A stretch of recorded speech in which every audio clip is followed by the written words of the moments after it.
الحمدللہ رب العالمین والصلاة والسلام علی سید الانبیاء والمرسلین اما بعد فاعوذ باللہ من الشیطان الرجیم بسم اللہ الرحمن الرحیم۔ ناظرین کرام السلام علیکم ورحمۃ اللہ وبرکاتہ۔ الحمدللہ جیسا کہ آپ جانتے ہیں کہ ہم علم الصرف پر مشتمل کتاب ہدایت الصرف کا مطالعہ کر رہے ہیں اور ویڈیو لیکچرز کے ذریعے ہم ان اسباق کو پڑھ رہے ہیں، سمجھ رہے ہیں۔ تو الحمدللہ اس سے قبل ہم 9 اسباق اپنے مکمل کر چکے ہیں اور آپ کی خدمت میں پیش بھی کر چکے ہیں۔ ہمارے پیجز پر اپلوڈ ہیں، جو چینل ہے، تو اگر آپ دیکھنا چاہیں تو وہاں جا کر بھی آپ اس کو ملاحظہ کر سکتے ہیں۔ آج ہم 10واں سبق پڑھنے جا رہے ہیں اور 10واں سبق اسم کی تقسیم کے بارے میں ہے۔ اسم کی تقسیم، اسم آپ جانتے ہیں ایسا کلمہ جو اپنا معنی خود بتا دے، اپنا معنی ظاہر کرنے کے سلسلے میں کسی دوسرے کلمے کا محتاج نہ ہو اور تینوں زمانوں میں سے کسی ایک زمانے کے ساتھ بھی ملا ہوا نہ ہو، تو وہ اسم کہلاتا ہے۔ تو ہم آج اسم کی تقسیم پڑھنے جا رہے ہیں۔ یہ اسم کی تقسیم کس حوالے سے ہے؟ کسی دوسرے کلمے سے مشتق ہونے یا نہ ہونے کے اعتبار سے، یعنی وہ اسم جو ہمارے پاس ہمیں دکھ رہا ہے وہ اسم کسی دوسرے کلمے سے نکلا ہے یا وہ بذات خود ایک اسم ہے۔ تو اسی متعلق ہم یہ سبق پڑھنے جا رہے ہیں۔ اس سبق کی تفصیل انشاءاللہ جیسے آگے آئے گی تو پھر میں آپ کو عرض کرتا ہوں۔ پہلے تو آپ یہ سمجھیے کہ کسی دوسرے کلمے سے مشتق ہونے یا نہ ہونے کے اعتبار سے اسم کی 3 قسمیں ہیں۔ 3 قسمیں: مصدر، مشتق اور جامد۔ یہ 3 اقسام ہیں اسم کی: مصدر، مشتق اور جامد۔ مصدر، پہلی چیز ہے مصدر۔ مصدر کیا ہوتا ہے؟ آپ دیکھ رہے ہوں گے، آپ کے اسکرین پر تعریف آ رہی ہوگی۔ وہ اسم جو ذات کے بجائے، وہ اسم ابھی چونکہ ہم اسم کی تقسیمات پڑھ لیں تو ساری بات ہم اسم کے متعلق کریں گے۔ وہ اسم جو ذات کی بجائے فقط کسی وصف پر دلالت کرے، وصف پر، جیسے ضربن مارنا، دخول داخل ہونا۔ یہ 2 مصدر میں نے آپ کے سامنے لکھے ہیں۔ خروج مطلب نکلنا، اسی طریقے سے اور بہت سارے مصدر جیسے کھانا پینا اردو میں۔ تو ضربن، دخولن، یہ 2 مصدر میں نے آپ کے سامنے لکھے ہوئے ہیں۔ ضربن کا مطلب مارنا، یہ ایک ورب ہے، مارنا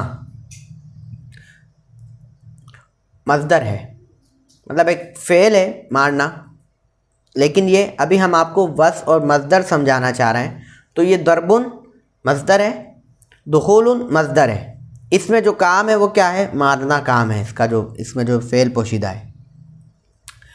تو اب ہم کہہ رہے ہیں کہ مصدر وہ اسم ہوتا ہے جو ذات کے بجائے فقط صرف وصف پر دلالت کرتا ہے، وصف پر۔ اب آپ ایک اس میں لفظ دیکھ رہے ہیں وصف، یہ کہہ رہے ہیں کہ مصدر وہ ہوتا ہے جو ذات کے بجائے وصف پر دلالت کرتا ہے۔ اب وصف کیا ہوتا ہے یہ پہلے سمجھیے تو تعریف سمجھنے میں آپ کو بہت زیادہ آسانی ہوگی، پھر ہم انشاءاللہ واپس اپنی تعریف پر آئیں گے۔ پہلے آپ سمجھیے کہ وصف کیا چیز ہوتی ہے۔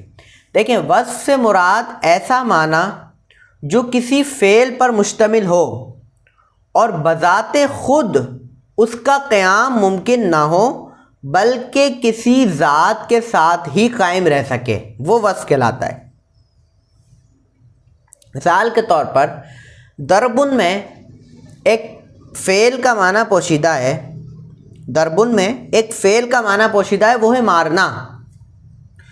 اب وہ جو مارنا ہے وہ ایسا معنی ہے کہ وہ کسی ذات کے ساتھ ہی قائم ہوگا، بغیر کسی ذات کے قائم نہیں ہو سکتا۔ مثال کے طور پر کوئی کہے کہ بھائی مارنا، تو ہم اس کو کہیں کہاں ہے مارنا، کیا چیز مارنا، کیا؟ تو ہم کہیں گے بھائی اب اگر اس وصف کو، اس مارنے کے وصف کو کسی ذات کے ساتھ خاص کیا جائے گا، مثال کے طور پر ضربا، مارا اس ایک مرد نے، تو اب اس وصف کا معنی اس ذات کے ساتھ مل کر ہمیں سمجھ آیا بھائی کہ مارنے کا کام ایک مرد نے کیا ہے۔ یہ کہلاتا ہے وصف، جو کہ بذات خود تو قائم نہیں ہو سکتا، ہمیں اس کا وجود ظاہر نہیں ہو سکتا، وجود ہم اس کا نہیں پا سکتے، لیکن جب یہ وصف کسی ذات کے ساتھ ملے گا تو پھر اس کا وجود قائم ہو جائے گا۔ ایک اور لے لیتے ہیں، جیسے کہ کھانا۔ اب کھانا ایک وصف ہے، کھانا ایک وصف ہے، یا داخل ہونا لے لیں جس کی مثال ہم نے دی ہے، دخول، داخل ہونا۔ اب داخل ہونا ایک وصف ہے اور یہ اکیلا کہیں قائم نہیں ہو رہا۔ کہاں داخل ہونا؟ کیا ہم کسی کو کیسے بتائیں داخل؟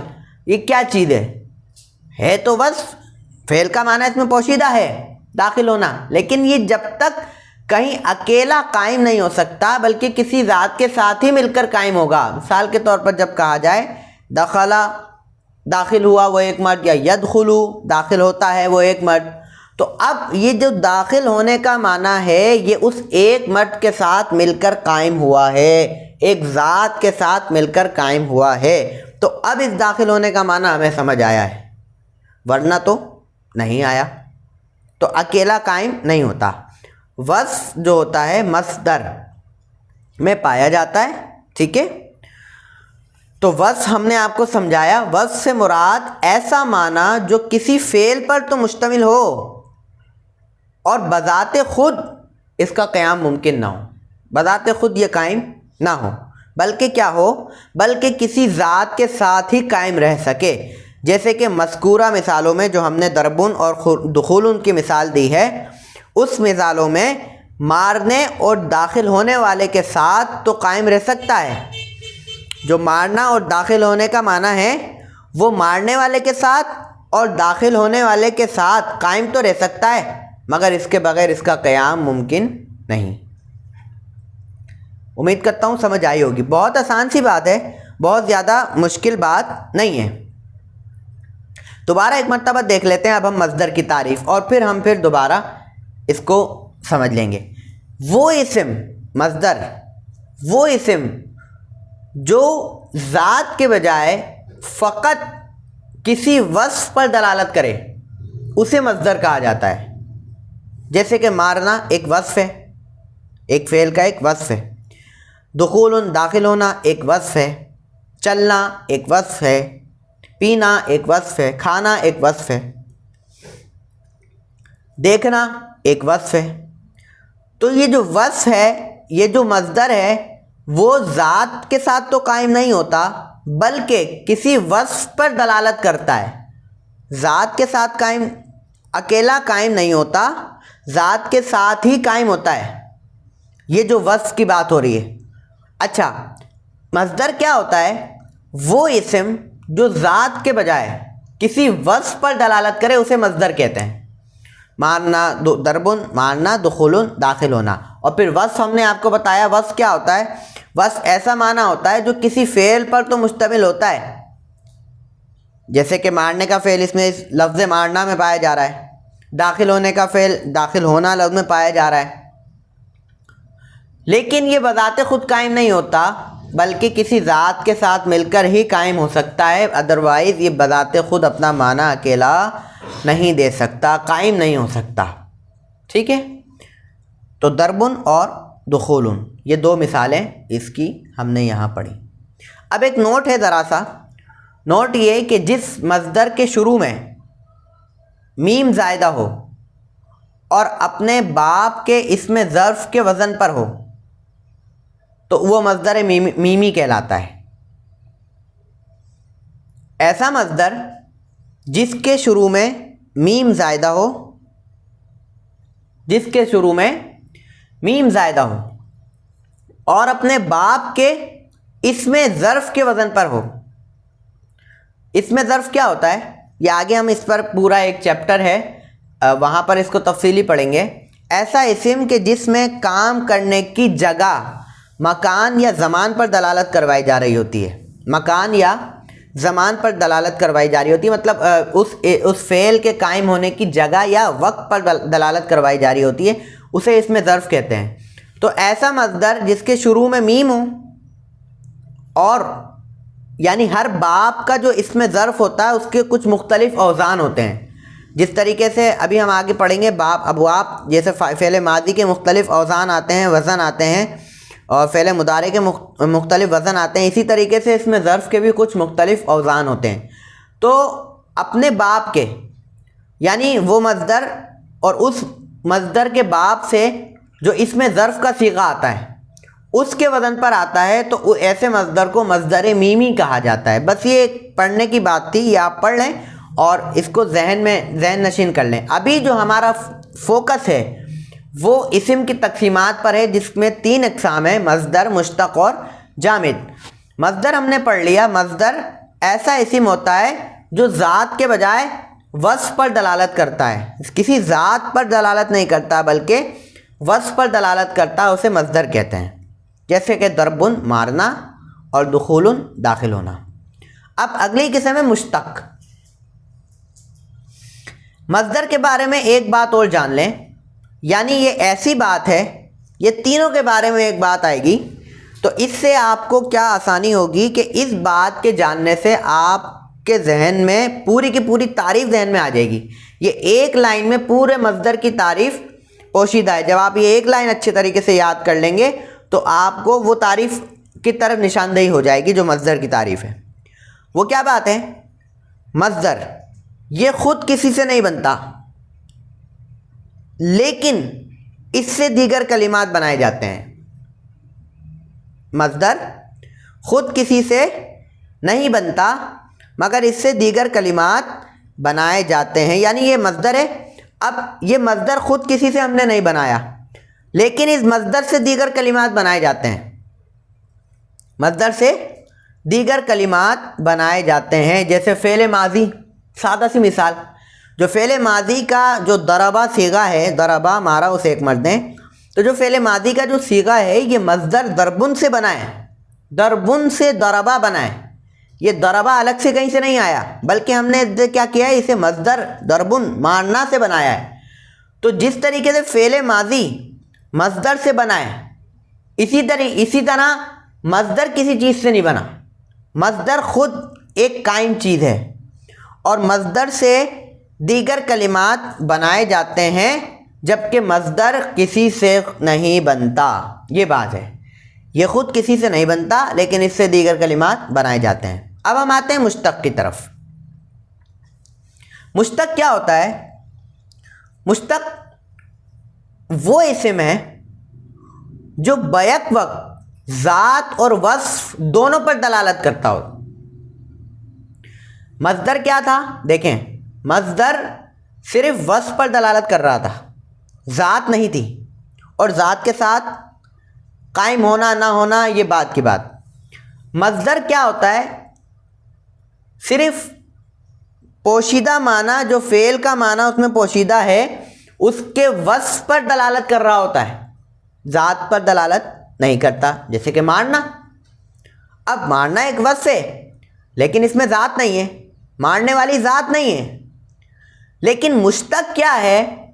مشتق وہ اسم ہے کہ جو بیک وقت ذات اور وصف دونوں پر دلالت کر رہا ہوتا ہے، بیک وقت ایک ساتھ ذات اور وصف دونوں پر دلالت کر رہا ہوتا ہے، اسے مشتق کہتے ہیں۔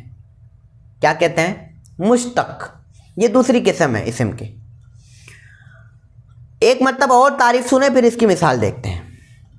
وہ اسم ہے جو بیک وقت ذات اور وصف دونوں پر دلالت کرتا ہے۔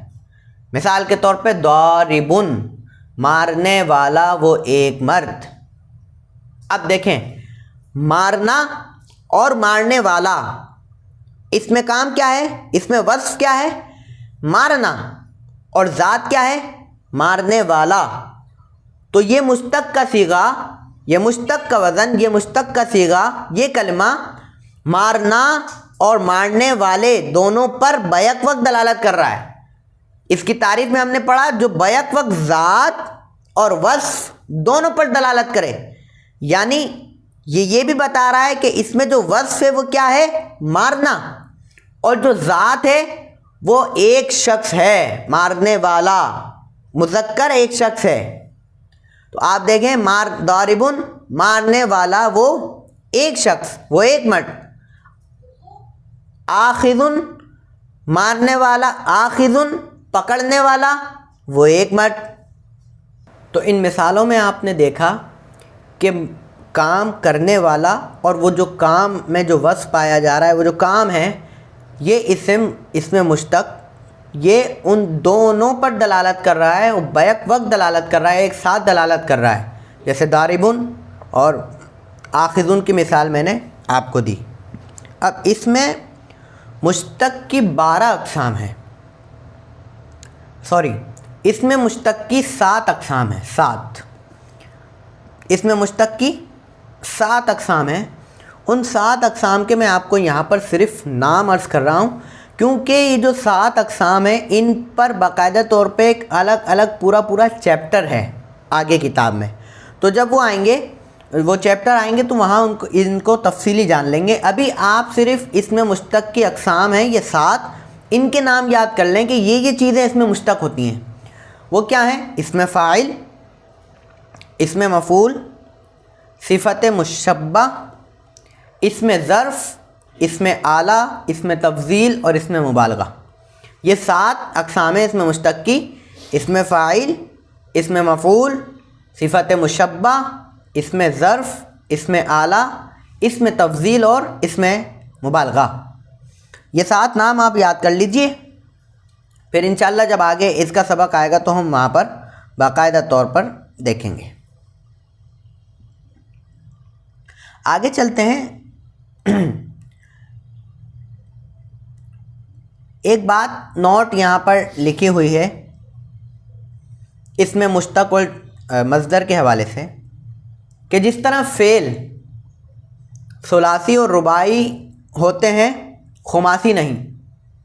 ہم نے وہاں پڑھا تھا نا پیچھے تقسیم میں کہ جب ہم نے حروف صحیحہ ہونے اور نہ ہونے کے حوالے سے جو حروف اصلیہ اور زائدہ ہونے کے اعتبار سے جو تقسیم پڑھی تھی، جسے ہم 6 اقسام کہہ رہے تھے، تو وہاں ہم نے پڑھا تھا کہ بھائی فعل جو ہے وہ صرف اور صرف یا تو ثلاثی ہوگا یا رباعی ہوگا، خماسی کلمہ فعل نہیں ہوتا۔ اسی طریقے سے یہ کہہ رہے ہیں مصدر اور مشتق بھی یا تو ثلاثی ہوں گے یا رباعی ہوں گے، خماسی نہیں ہوتے۔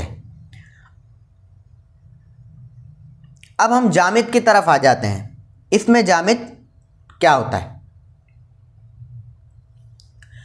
جامد وہ اسم جو فقط کسی ذات پر دلالت کرے، وہ اسم جو کسی ذات پر دلالت کرے۔ اب دیکھیں تینوں اقسام کو آپ سامنے رکھیے۔ مصدر ذات پر دلالت نہیں کرتا، صرف وصف پر دلالت کرتا ہے۔ مشتق ذات اور وصف دونوں پر دلالت کرتا ہے۔ جامد صرف ذات پر دلالت کرتا ہے، وصف پر دلالت نہیں کرتا۔ تو وہ اسم جو فقط کسی ذات پر دلالت کرے وہ کیا کہلاتا ہے؟ اس میں جامد کہلاتا ہے۔ سادہ سی اور بڑی آسان سی تعریف، اس میں جامد کہلاتا ہے۔ اچھا جی، نہ یہ خود کسی سے بنتا ہے اور نہ ہی اس سے دیگر کلمات بنائے جاتے ہیں۔ یہ بات ہم نے وہاں بھی پڑھی مصدر کے متعلق، یہ بات ہم نے مشتق کے متعلق بھی جانی، ٹھیک ہے، اور یہی بات ہم جامد کے متعلق بھی جان رہے ہیں۔ مصدر کے بارے میں کیا پڑھا تھا کہ یہ خود کسی سے نہیں بنتا لیکن اس سے دیگر کلمات بنائے جاتے ہیں۔ مشتق کے بارے میں کیا پڑھا؟ یہ خود تو کسی سے بنتا ہے، اسے دوسرے کلمے سے بنایا جاتا ہے، لیکن خود اس سے کوئی کلمہ نہیں بنتا۔ یہ کسی سے بنا ہے لیکن یہ آگے اس سے کوئی اور کلمہ نہیں بنے گا۔ جامد میں یہ دونوں چیزیں نہیں پائی جا رہی، نہ تو یہ کسی سے بنتا ہے اور نہ ہی اس سے دیگر کلمات بنائے جاتے ہیں، جیسے کہ رجل، فرس۔ اشیاء کے جو نام ہوتے ہیں، اشیاء کے جو نام وہ جامد کی کیٹیگری میں آتے ہیں۔